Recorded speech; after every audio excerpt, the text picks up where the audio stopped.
How do we as African Americans join with Africans in the continent and put Black first?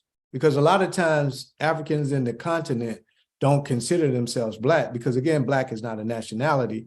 I get it. But how do we unify and still put Black first? Because at the end of the day, we're still all Black. Well, first, that's not quite true that they don't consider themselves Black. Most do. But that's not the language of identity. Yeah. See, we because of our situation, we have a language of identity that's different. They come from nation states. So a Nigerian is a Nigerian as a part of a nation state, and he's a part of the continent of Africa, which is the racial context. But he's also a part of the Yoruba or the Igbo or the Benin tribal identity. So they have to deal with all of that.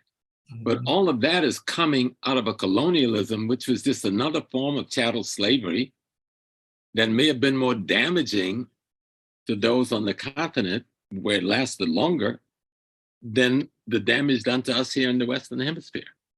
And sometimes we make the assumption that the African on the continent was always free. No, the perimeters of the continent is conquered before the first one of us are brought over here as slaves. After the Berlin Conference in 1850, that's 55, 50, what, 85? 85, I always get that date wrong. Every army in Europe, financed by the banks and Wall Street in America, invades Africa. That should have been called the First World War. Every army in Europe invaded the continent of Africa from the north, the east, the south, and the west, fully financed by America. And we don't even call it a war. Some of the greatest encounters of African military victory takes place, and we don't know it to be excited about.